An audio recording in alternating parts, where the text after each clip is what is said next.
Hello and welcome back to part 3 of Let's Play Front Mission with your host as always, Mah-Dry-Bread. Between episodes, I fought a lot in the Colosseum to get all of my pilots from level 1 to level 2.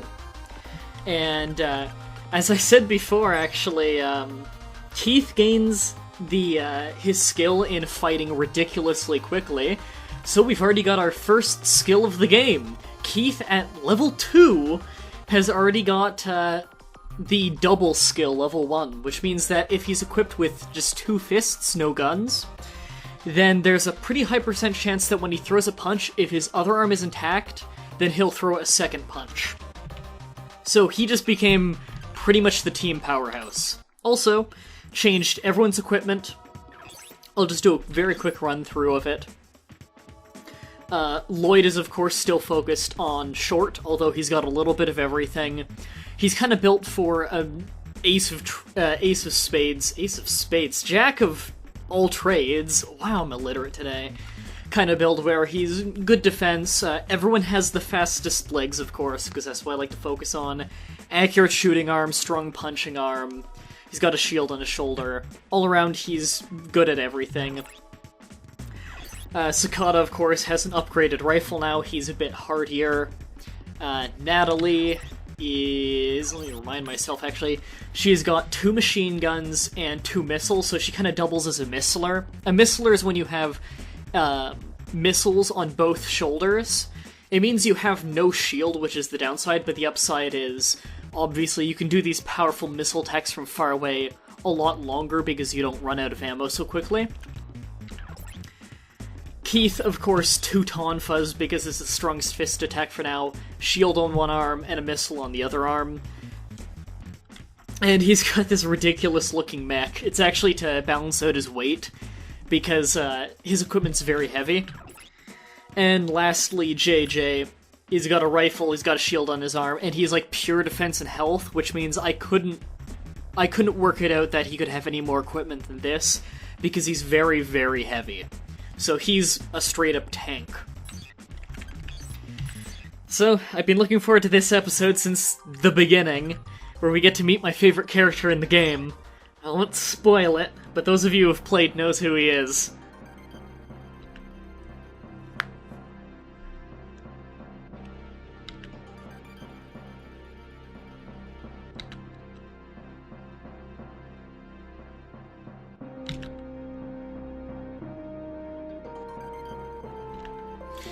If you guys are wondering about how every once in a while when the lines move up in dialogue, there seems to be a little bit of a graphics glitch, I believe that's actually a limitation of the translation. I don't believe that's in any official translation of the game.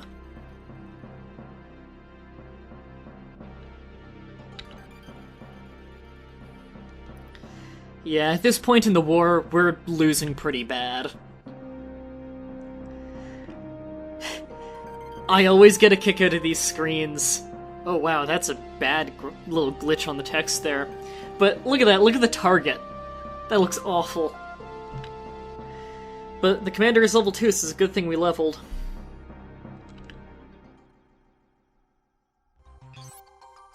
Alright. Let's get going. And we can either go back to the first city or go to our mission. Of course, let's go to the mission. There's nothing there for us at the first city. Although there are a few Easter eggs with going back to old cities and checking the bar. I don't believe there is one right now. And I might miss a few of the Easter eggs, but none of it will... I'll never intentionally miss one. It's just some of them are really obscure. God, I love this song.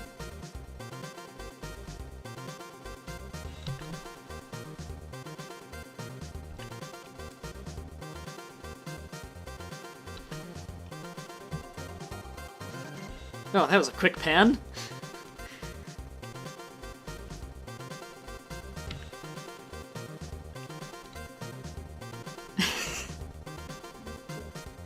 It's not very clear, but I think she's on a megaphone right now. Did the commanding officer here, Lloyd, not just tell her, let's not give away our location? Or are they using like a radio? And here he is, Frederick Lancaster, Australian investigative reporter, worst pilot in the entire game by far. Little bit rude, amazing naturally curled pompadour, and has a striking resemblance to my friend Callum Sharp, who you might remember from all the way back in the 100 subscriber special days. This is my favorite character in the game, by far.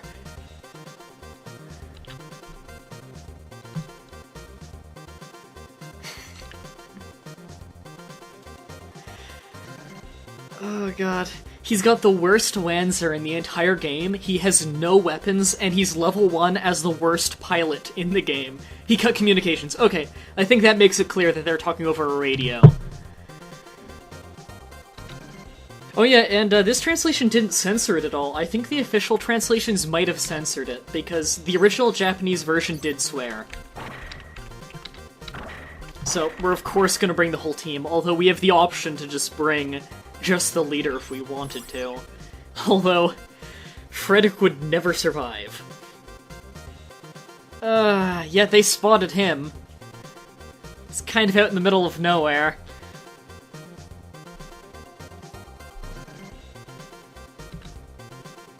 To be fair, they'd probably spot us anyways.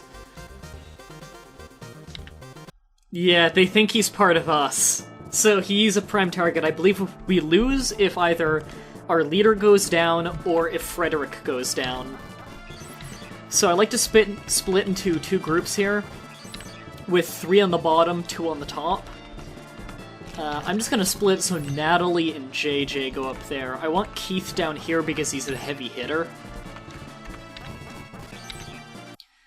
Although generally keeping Keith and JJ together and having those 2 go off as a pair is actually a good idea because their skills do complement each other a lot. I don't remember the commander here being particularly hard. The only real difficulty of this mission is keeping Frederick alive. Because, again, like I said before, worst Wanzer in the entire game. He's got all of the worst parts. He'll hardly move and he has no weapons, so all he can do is punch. And his melee skill is quite awful. For a little background on Frederick's skills... Wow, you're lucky! And he's fighting the commander! Frederick has the most potential probably in long skill, closely followed by short, then melee, then agility. For the worst pilot in the game, having bad agility is just crippling. In early game, it's not a big difference, because it's not that he starts with really bad skill, he starts with about the same skill as us, maybe a little bit less. It's that his skill growth is god-awful, so by the end of the game, he'll have like a quarter the skill of your other team members. Yeah.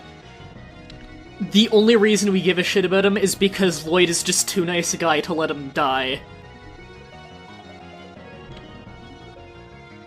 Which is, again, another reason I really love Lloyd. I really like a lot of... Oh, by the way, when you see crates in a stage as part of the terrain, like this, sometimes you can go beside them and get an item. So I believe there is something in there. But, there's one thing I really like about early Square Enix protagonists. They're not fucking whiny bitches. They have actual problems in their life to complain about, but they don't complain, they work through it. And they have their past mistakes, and they learn from it. God, I hate new Final Fantasy protagonists. I think I'm gonna stand back here and just... Again, she's my best missler for now. When it comes to leveling up... Frederick, because I am going to be using Frederick probably for the entire game. I've almost killed the commander, actually. I'm probably going to use him the entire game, even, no matter how out of date he gets. The real trick to leveling him up, and making him at least semi-competent, don't have him as a missler, because his agility is too bad for him to go without a shield. So don't have him be a missler, but do give him a long-range weapon that never runs out of ammo. Oh, they've recovered the cargo. Yeah, that rocket launcher they picked up is killer. Yeah, we need to take out that guy immediately. It's such a good missile launcher, it leaves a mushroom cloud. Yeah, Sakata's pretty tough. I gave him pretty heavy armor and a rifle, so machine guns aren't going to do anything to him. I'm actually going to move Lloyd back and have Keith go in with melee.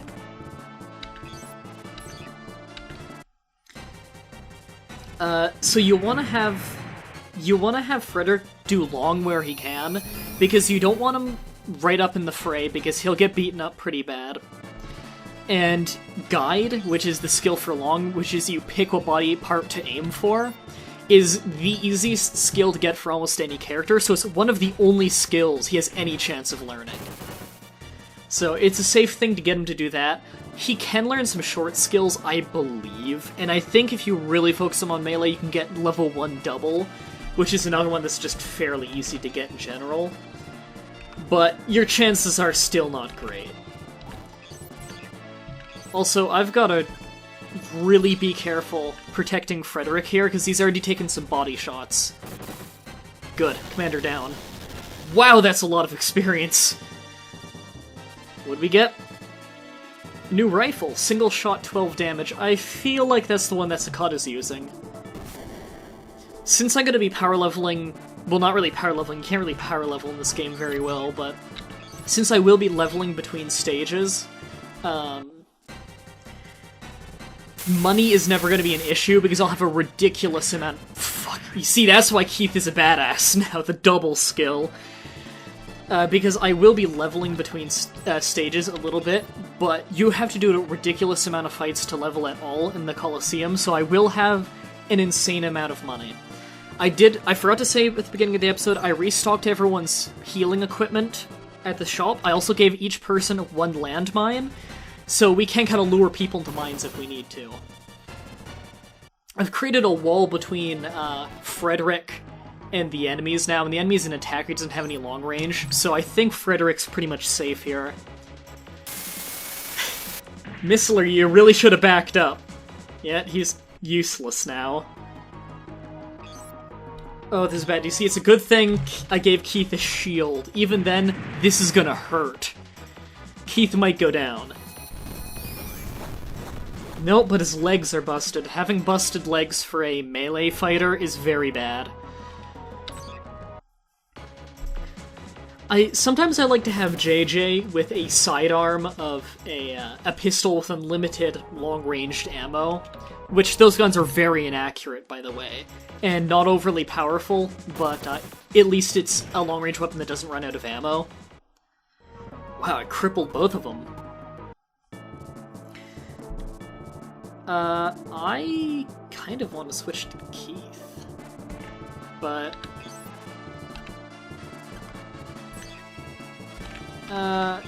no, actually. Oops. Actually, I'll just move in and attack this way. Yeah. Shields are very good because they can absorb damage, and you actually take none of the damage. It's not just you absorbing it with your arm like you normally would do with guard. Also, of course, your chance to dodge goes up as you guard in any way. But shields are obviously always preferable to regular guarding. God. At least I got a lot of experience for blowing off the legs. Is that a Missler? Attacker? Okay, it's not really a threat. If I stand right here, then nothing can get past to Frederick. Right now my main concern is taking out that Missler who picked up the cargo. Luckily, I believe I will get that rocket launcher after, and I think the rocket launcher only has 3 rounds in it. So, he can fuck me up pretty bad, but at least he can't keep doing it forever. Great, the one-time double doesn't kick in. We pretty much have this mission in the bag unless someone squeaks out a victory over the commander. I'm thinking if the guy with the big rocket launcher gets a few headshots on my commander, we could fail the mission. Luckily, I think their long-range guy actually just moved and didn't fire. It didn't do a whole lot. The AI is not great in the beginning of the game.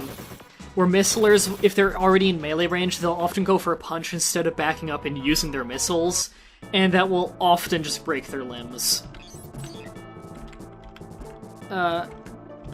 Well, that's their attack. He's an attacker, but he's the one with the missile, so I'm actually gonna just focus him down. Lloyd luckily gains skill really high in it, really quickly in everything. Almost broke both arms. So, it's not a huge deal. It's not a huge deal if you don't focus too much on short with him. Just don't go for melee. It's his one thing that he's only average at. There are much better melee fighters in the game, like Keith.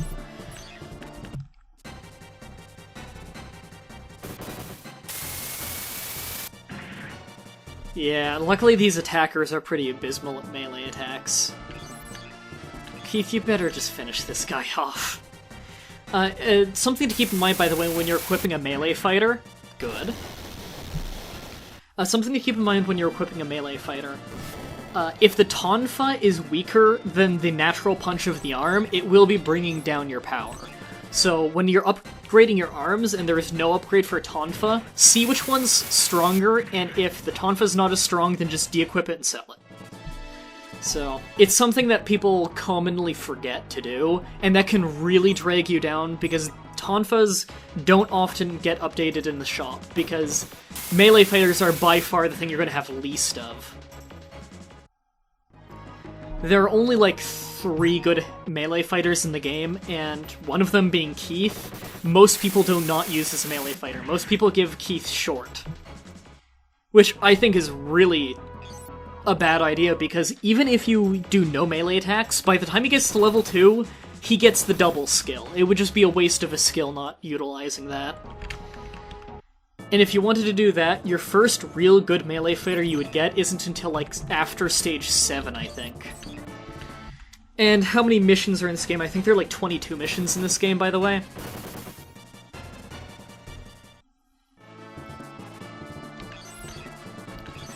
Unfortunately, the end of a lot of missions are going to be like this, where it's just kind of finishing off... Come on. It's just kind of finishing off the stragglers. Where they're not really a threat anymore. Okay, you're so doomed. I'm just... machine gun. And you get more experience for destroying both body parts. Level 3, you're my first level 3 character, I think, and look at her short skill compared to everything else. I've had her almost exclusively using machine guns. And maximum skill for any one area, by the way. Nice! You see, double can activate multiple times, too. Got another level 3. And his agility's going up quite a bit, too. Keith is definitely one of my favorite people in the game. I wouldn't say he's one of the best, but he's in the top 10, not the top 5. Personally, I'm just waiting until after stage 5, which is when you get probably the second best missiler in the entire game. And I'd really like that. Okay, we don't need to worry about that rocket launcher now. Although Keith is pretty banged up. Is this the last guy down here with an actual arm? You might notice, by the way, that with Lloyd I'm using an out-of-date machine gun. Wow, my short skill is actually quite a bit lower than Natalie's. I'm using an out-of-date machine gun, where you can buy the Grave, which is a newer one. The only thing I don't like about the Grave, and the reason I'm not using it on Lloyd, it fires one less bullet, but each bullet is a bit stronger. I would rather have the chance of knocking off a body part. Because if there's one body part that's like really, really wounded, the more bullets you can fire, the better. Especially because I like to pair him with Sakata, who is able to deal this incredibly heavy damage with single-shot rifles. So he can bring it to almost broken, and then Lloyd will come in and mop up the body parts. So I find that's a very effective combination. I like to have every person on my team have at least one other person that they pair very well with. And the early game is a very good time to set that up. Where Keith and... if you go melee with Keith and short with JJ, they make an incredibly useful pair. Oh, did we get it? Igrit rocket launcher. We got it. 3 bullets, and he only used one of them, I think. By the way, when you see with long-range weapons how sometimes they fire 2 or 3 shots, like you saw him fire 2 before, that only costs 1 ammo. The ammo is how many rounds worth of shots. I think Sakata is the only one who's not level 3 now. And, Frederick, of course. I'm gonna have to catch up Frederick's level, in the arena between episodes, because I do not want an underleveled Frederick. His stat growth is bad enough as is. I don't want him underleveled. You see that? Because of the extra bullets, I was able to mop up 2 body parts with that. Looks like the other guys are finally coming down. I'm gonna focus on the missilers now. Lloyd's pretty banged up, actually. I should have repaired him. Got both of his arms. I'm only concerned about taking out the missile arms, personally. I really wish I had the dual skill right now so I could pick to just focus down the arm. No, you got the wrong arm, buddy. Well, you leveled up. High short skill. And you are doomed, because you're completely surrounded. I'm going to use the Grave, actually, because it's a little stronger. I find Switch skill is probably my favorite one for short skills in this game. Switch skill is double, except it uses, instead of being focused on, it's double skill, but instead of for melee, it's for short-ranged weapons. Also, if you use any kind of long-ranged gun that never runs out of ammo, if you're fighting in melee range, it'll count as a short weapon. So, there is, if you're like a really good long-range fighter and you use one of those in melee, there is the penalty if you're going off your short skill. So, again, keep that in mind for when you're building your mechs. That, just because it counts as a long weapon, doesn't mean it's always going to count as a long weapon when used. Luckily, this guy's got the worst missile in the game. I think I can just straight up block that. Yeah, my shield took the brunt of that.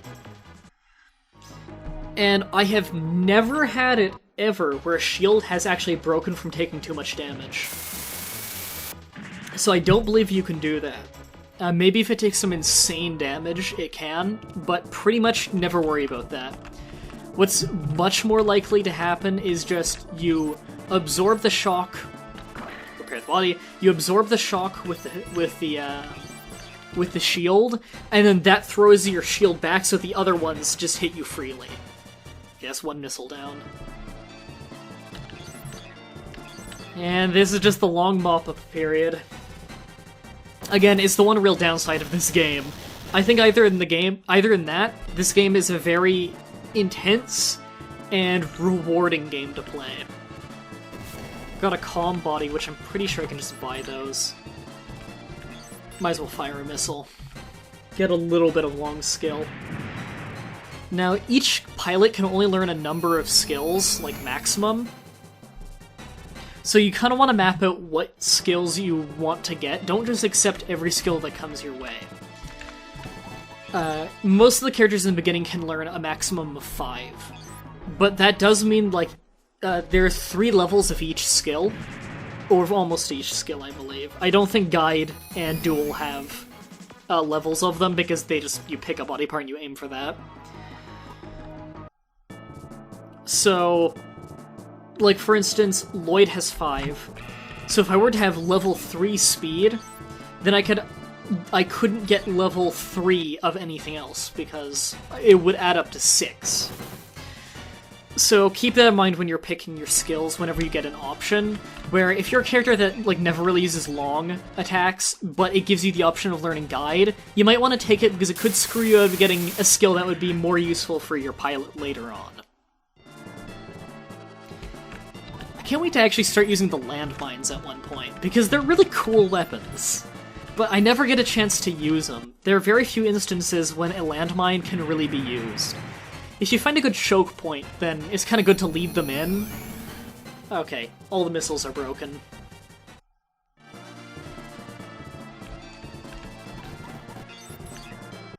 I think we're just gonna close in and surround them now. Wow, Sakata's a complete tank. Broke the arm. I don't think any of them can attack anymore. Cut them off. I don't want them. They're just gonna run it. When they have all their body parts broken, they don't have anywhere to resupply. It's really annoying, but they like to run into the corners of the map, so you have to chase them down. I know they're trying to make it, like, realistic that the wounded enemy would run away. And it's also useful because they get out of your way for the actual fight, but if it's the last few guys and they just run away, it's an annoying game mechanic, because it's just extending the fight even longer. They are no threat. They cannot possibly hurt you. They have no body parts, and thus they can't attack. What do we get? The pivot arm, which it doesn't say whether it's right or left arm, but I believe it does matter, so. I'm kind of surprised I never had to heal up Keith.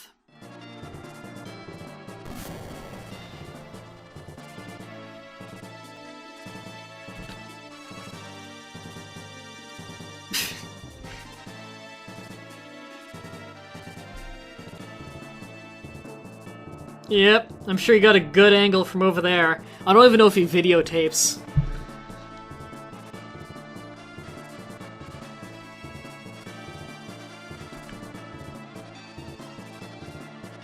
Yep.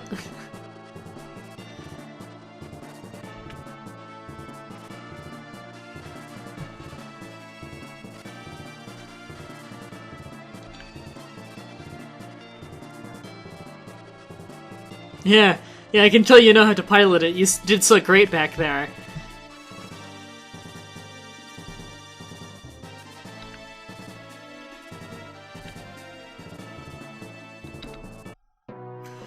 I never really understood that.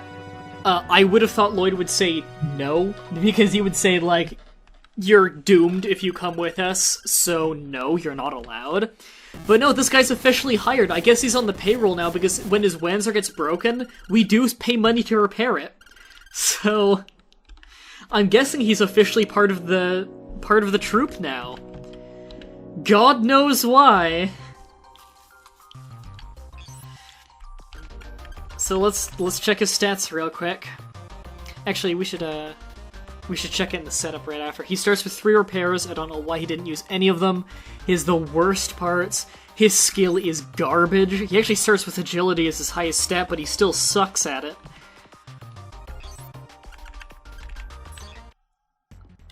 And I'm actually going to show you his build. Wow, he starts with a lot more agility than anything else. I'm actually going to show you exactly what I used to build him on the next stage, so you guys at home can make him semi-competent. Because he is pretty freaking useless by default. Although I do love the name of his Wanzer, Witness. I don't know why, but I really like that name. Alright, so on the next episode, we're going in for debrief. We'll have Frederick's level caught up to 3. And, we'll do the next mission. Until next time, have a nice day.